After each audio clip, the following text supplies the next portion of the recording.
She stood at the altar in a dress that cost more than her car, looking into the eyes of a man she thought she knew, and felt her stomach drop. Something was wrong, terribly wrong.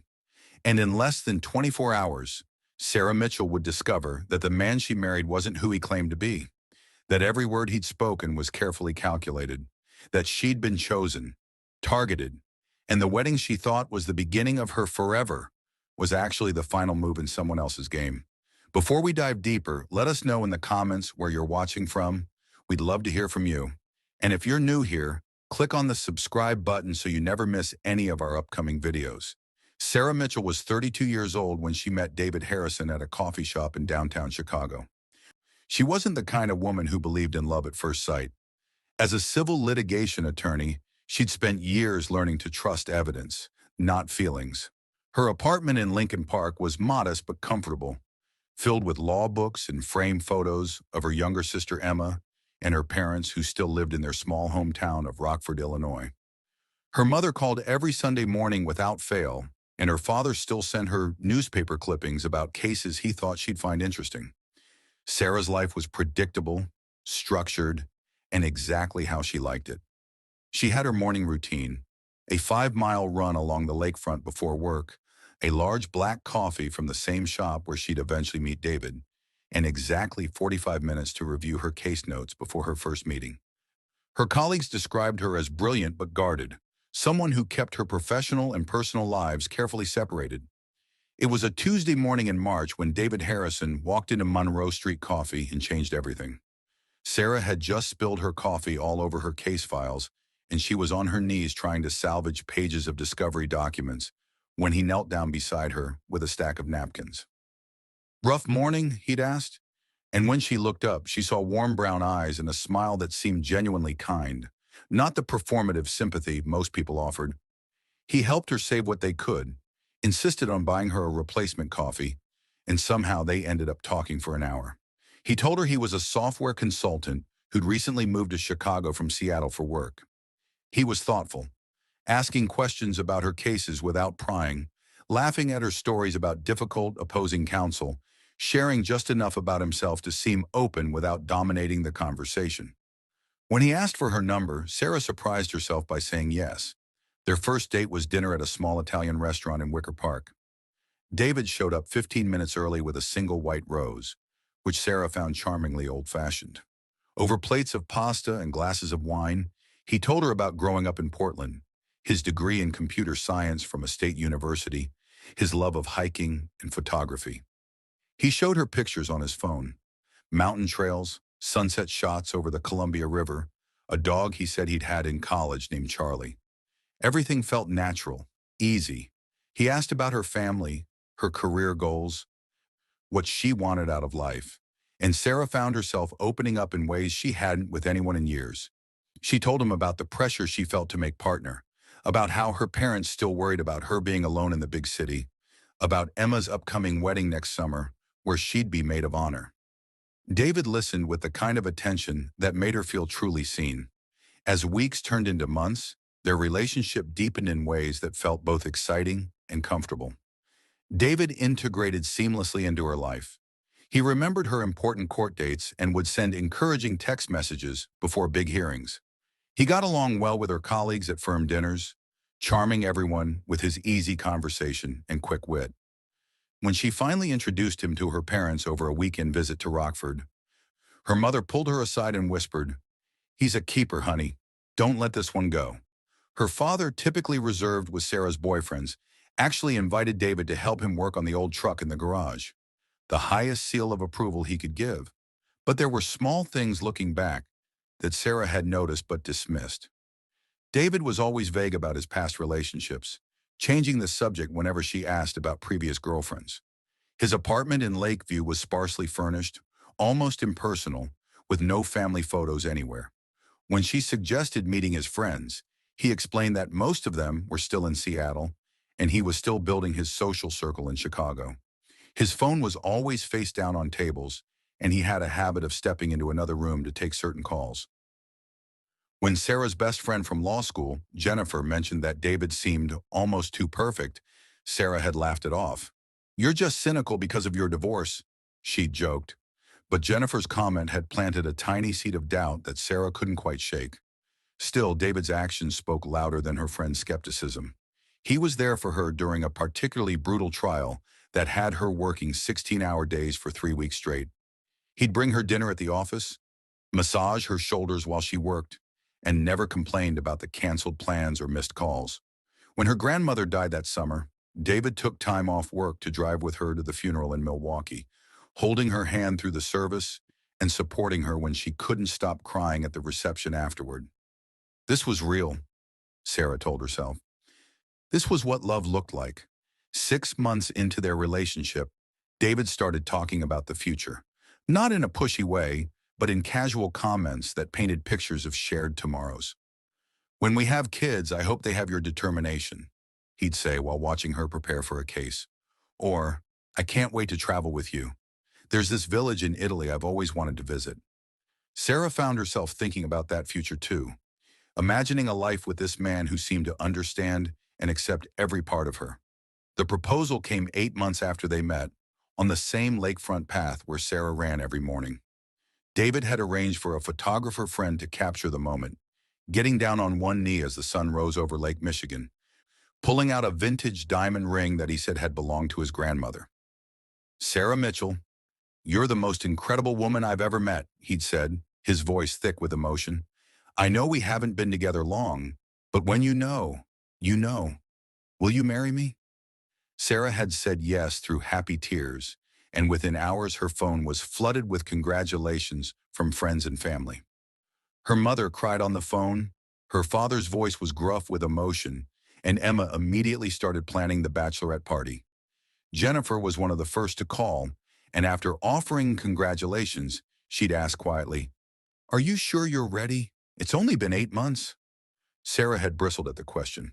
Some people date for years and still end up divorced. When it's right, timing doesn't matter.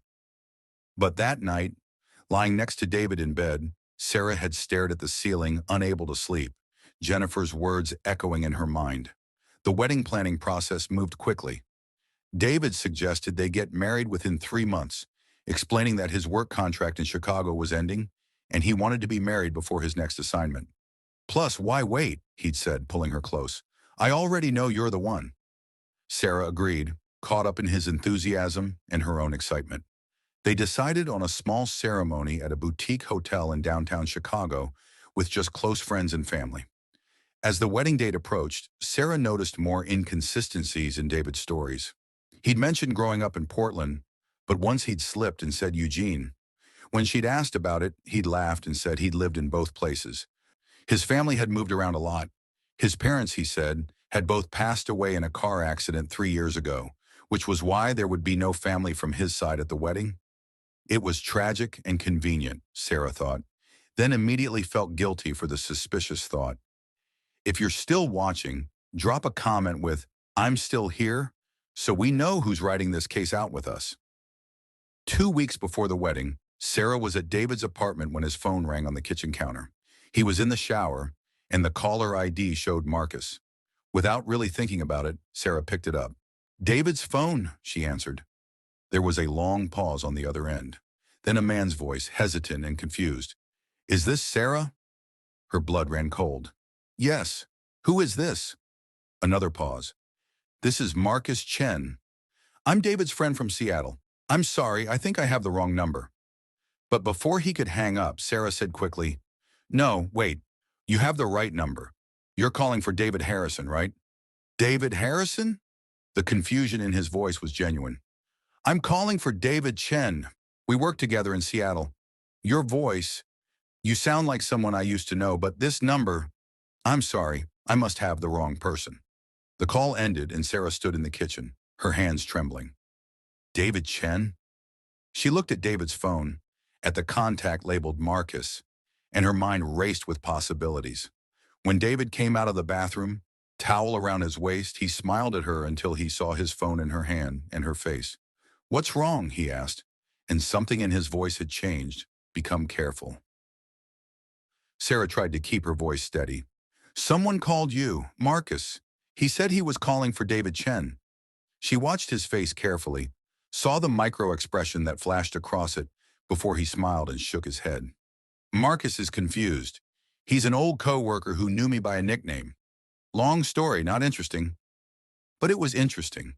And the way he changed the subject immediately, asking about the wedding menu they needed to finalize, made Sarah's stomach tighten with the first real tendrils of fear. That night, after David fell asleep, Sarah did something she'd never done before. She took his laptop from his bag, the one he'd left on her couch, and opened it. She told herself she was being paranoid, that she'd find nothing, that she'd feel guilty in the morning for violating his privacy. The laptop wasn't password protected, which surprised her. David was in tech. He should have been more security conscious. Sarah opened his email and started scrolling, not sure what she was looking for. Most of it was mundane, work correspondence, subscription newsletters, spam. But then she found a folder labeled Immigration. Her hands were shaking as she opened it. Inside were documents, lots of them. Applications, legal forms, correspondence with an immigration attorney.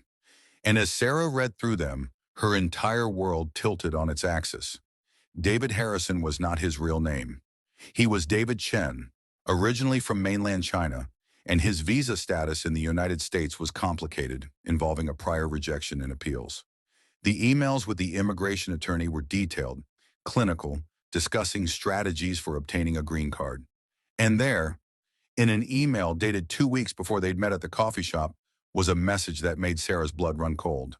As we discussed, marriage to a U.S. citizen is your most viable path forward at this point. The key is to make the relationship appear genuine and establish a convincing timeline. I recommend keeping documentation, photos, joint accounts, evidence of cohabitation. The interview with USCIS will be thorough. Sarah read the email 3 times, 4 times, her mind refusing to accept what was right in front of her. She scrolled further and found more emails, these ones discussing her specifically, her name, her profession, her family background. There was an email exchange with someone where David discussed the target being perfect for the situation, successful but lonely, family-oriented, not the type to dig into someone's background. The target. Sarah sat in the darkness of her living room, her laptop glowing in front of her, and tried to breathe. Everything made sense now.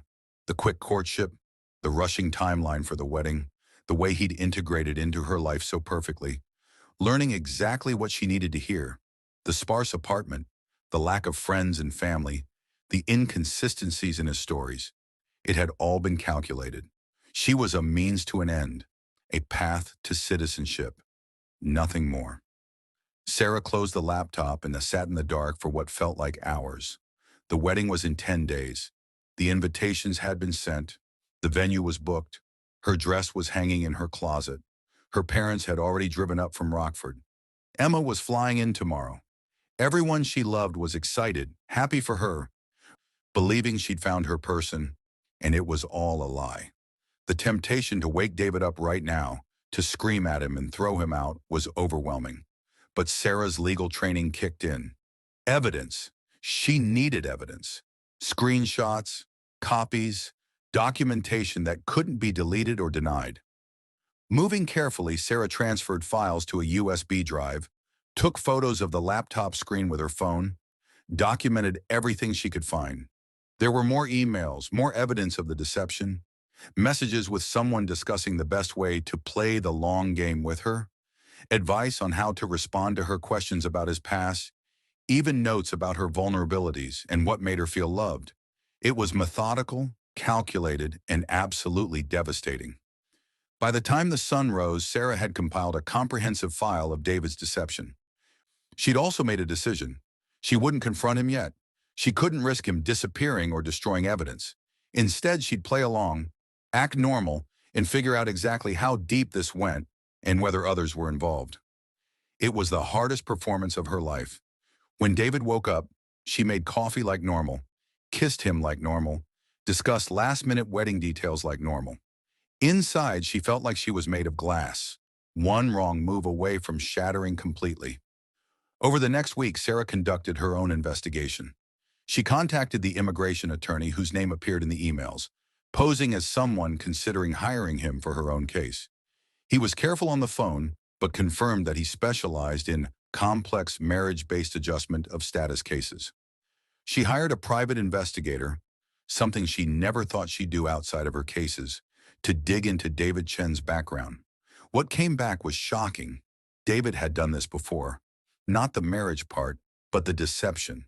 There was a woman in Seattle, a relationship that had ended abruptly around the time his visa issues had intensified. The investigator found social media posts, messages, a pattern of behavior that painted a clear picture of someone willing to manipulate others for his own gain. Sarah also discovered something else. David Chen was actually highly educated, not just with the undergraduate degree he'd claimed, but with a graduate degree in computer engineering from a university in Beijing. He'd come to the U.S. on a work visa 5 years ago, but complications with his employer had put his status in jeopardy. He wasn't a bad person. The investigator's report seemed to suggest just someone desperate enough to do whatever it took to stay in the country he'd built a life in. But that didn't make what he'd done to Sarah any less wrong. Every day that week was torture. Sarah had to smile through her bachelorette party, had to pretend to be excited when Emma and her mother gushed about the wedding. She had to let David hold her, kiss her, tell her how much he loved her, all while knowing every word was a performance. Jennifer cornered her at the bachelorette party, sensing something was wrong. "Sarah, you look like you're going to be sick. What's going on?" Sarah wanted to tell her, wanted to break down and let someone else carry this weight, but she couldn't. Not yet. "Just nervous," she lied. "You know me. I like to be in control. And weddings are chaos." Jennifer didn't look convinced, but she didn't push, and Sarah was grateful. 3 days before the wedding, Sarah made an appointment to speak with an immigration attorney of her own, one who had no connection to David. She needed to understand the legal implications of what she was about to do. The attorney, a sharp woman named Patricia Rodriguez, listened to Sarah's story with an increasingly concerned expression. "If you go through with the marriage knowing it's fraudulent on his part, you could potentially be implicated in immigration fraud yourself," Patricia explained. "But if you have evidence that you were deceived, that's different. The question is, what do you want the outcome to be? Do you want to report him to USCIS? Do you want to confront him and end the relationship? Do you want justice, closure, or just to be free of him?" Sarah had thought about this question every day since discovering the truth. Part of her wanted to see David face consequences for his actions, but a larger part of her just wanted to be free of the whole situation without it defining her life. She didn't want to be the lawyer who was fooled by a scam marriage. She didn't want her family to know how completely she'd been deceived. She just wanted it to be over. "I want to confront him," Sarah said finally, "with witnesses. I want him to admit what he did, and then I want him out of my life completely." Sarah planned the confrontation for the wedding day itself. It was cruel, perhaps, but she needed everyone who mattered to be there to hear the truth. She couldn't face telling this story over and over, couldn't handle her family's questions and her mother's tears multiple times. It would all happen at once, and then it would be done. The morning of the wedding, Sarah got ready in a hotel suite with Emma and her mother, accepting their help with her hair and makeup, stepping into the dress that had seemed so perfect just weeks ago. Her mother cried happy tears, talking about how beautiful Sarah looked and how proud she was. Emma kept making jokes about how David better treat her right, or he'd have to answer to the Mitchell women. Sarah smiled and nodded and felt completely numb. The ceremony was supposed to start at 4 o'clock. At 3:30, all the guests had arrived and were seated in the hotel's rooftop garden. It was a beautiful space. String lights overhead, flowers everywhere. Lake Michigan visible in the distance. David was at the altar with the officiant, looking nervous and happy, and completely convinced that everything was going according to his plan. Sarah walked down the aisle with her father, her arm through his eyes misty with emotion. When they reached the altar and the officiant asked who gave this woman to be married, her father said, "Her mother and I do," his voice cracking slightly. Then he kissed Sarah's cheek and went to sit down. David reached for Sarah's hands and she let him take them, looking into his eyes as the officiant began to speak. "We are gathered here today to celebrate the union of Sarah and David." Sarah let him get through the opening remarks, the part about love and commitment and partnership. Then, just as the officiant was about to move into the vows, Sarah spoke. I'm sorry, but I need to stop this. I can't do this. The entire gathering went silent. David's face showed perfect confusion, perfect concern. Sarah? What's wrong? This was it. The moment she'd been planning for.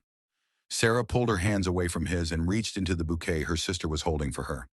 Instead of flowers, she pulled out a folded set of papers. Your name isn't David Harrison, Sarah said, her voice surprisingly steady. It's David Chen, and you didn't propose to me because you love me. You proposed because you need a green card, and I was the perfect target. She watched the color drain from his face, watched him try to formulate a response. The guest began murmuring. Her mother made a small sound of distress. Sarah continued, her lawyer voice taking over, clear and factual. I found the emails between you and your immigration attorney. I found the messages where you discussed how to manipulate me, what vulnerabilities to exploit, how to make me fall in love with you quickly enough that I wouldn't ask too many questions. I found evidence that you've done this before, that this was all planned from the moment you walked into that coffee shop in March. She unfolded the papers and held them up. These are copies of your emails, your real identity documents, and a full report from a private investigator. Everything is documented. Everything is proven. David's mask finally cracked. The concern disappeared, replaced by something harder, more calculating. Sarah, you're confused. You're having cold feet and you're misinterpreting. Don't, Sarah cut him off. Don't insult me by continuing to lie. I'm an attorney, David. Or should I call you by your real name? I know exactly what these documents mean. I know exactly what you did. The silence in the garden was absolute. Sarah looked around at the faces of everyone she loved, all staring at her in shock. Her mother was crying. Her father's face was red with anger. Emma looked like she was ready to physically attack David. Jennifer, Sarah noticed, just looked sad, like she'd known something like this was coming.